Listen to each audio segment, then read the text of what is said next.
Good morning, good afternoon, good evening, great Biafrans. This is Star News TV Biafra. On today's episode, we'll be talking about Pastor Emeka Livingstone and the zeal to bring down a man who has been blessed by God, to bring down a man who God has prepared to salvage us from the impending danger facing us as a people. Mazi Simon Ekpa is a man God has prepared to stand in the gap in a time like this. But it is very unfortunate that a man who is supposed to be a pastor, a man who claims to be a pastor, would come and try to tarnish the image of this good man. You know, when you begin to look for faults in people, you begin to make unnecessary mistakes. You begin to look stupid to the world. You begin to look stupid to your listeners. This is exactly what is happening to Pastor Emeka Livingstone.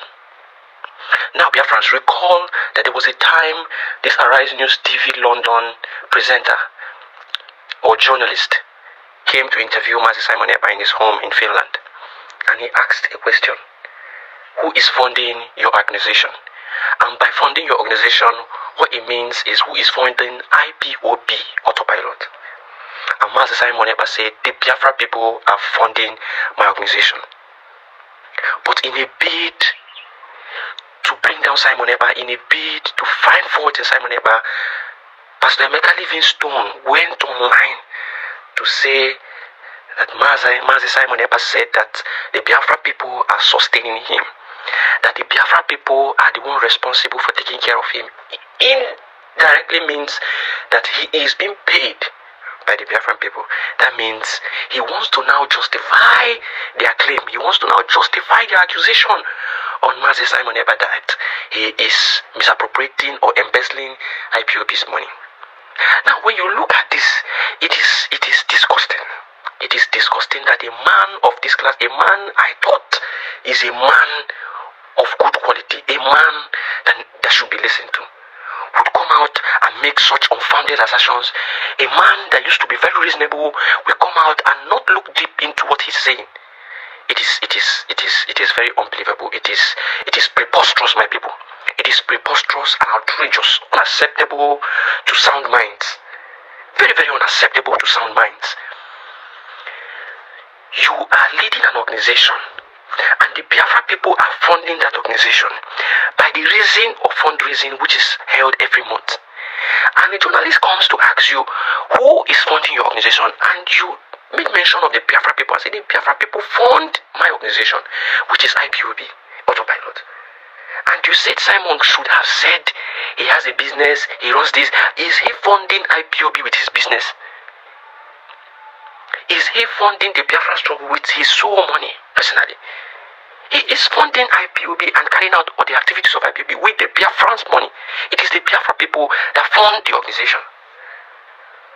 So for a man like Emeka Livingstone to come out and say that Simon said that the Biafra people are sustaining him, it is laughable, it is outrageous, it is preposterous, it is the low of the lows.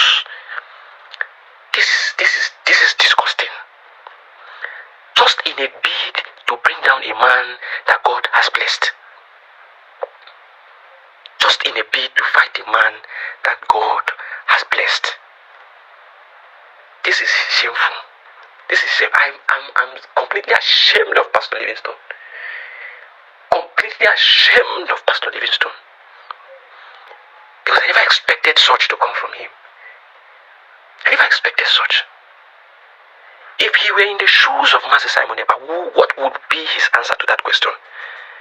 Who is funding your organization, which is IPOB Autopilot?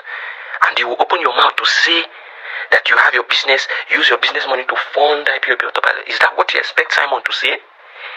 This is unbelievable. Coming from a man who is supposed to be a seasoned pastor, who is supposed to be, he's supposed to be an academician. And he cannot reason.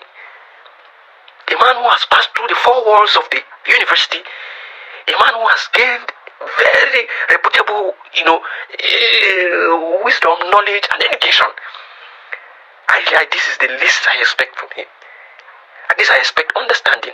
I expect comprehension. I expect that when you look at things, you are able to digest and comprehend. And as such, when you make public utterances, you are making public utterances in a place of wealth of knowledge. You don't just come out and begin to make assertions that are unfounded. You make assertions as an educated person that you are. You make assertions that are informed from what you know and what you understand. And that is why we need people who are reasonable. And you do not allow, your prejudice, your personal, gains or personal, whatever you want to call it, to becloud your sense of reasoning. You don't allow that. You don't allow that. You don't allow that. This is, oh my goodness. This is unbelievable. Biafrans, kindly listen to this statement again. Kindly listen to it again and make your judgment. And there was an implication to his comment. The day the journalist was asking, my friend, please, very, very observant guy. He observed that. He said, no, when Simon Ekpa was being interviewed, the one asked him, how do you survive in all these things? He said, the Biafran people sustain me. Please said he had expected him to say, I run a business, a law firm, I do this, I do that. But he said the Biafran people sustain him. Who's funding you and your organization? Biafra people are funding my organization. Not the Tinubu party. I have nothing to do with Tinubu, and it's very funny. A lot of people say, who's funding you and your organization? Biafra people are funding my organization. Not the Tinubu party. I have nothing to do with Tinubu, and it's very funny. A lot of people say he has put his hand in the till. I'm not accusing him. I'm saying if it is true by his comment that Biafrans are sustaining him, if it is true, that means either through his super chat, which is good, I thank God for that. That is different. But beyond that, if it has to involve maybe him using some of the money to sustain himself because of the hard work he's doing, I understand that too. And there was an implication to his comment. The day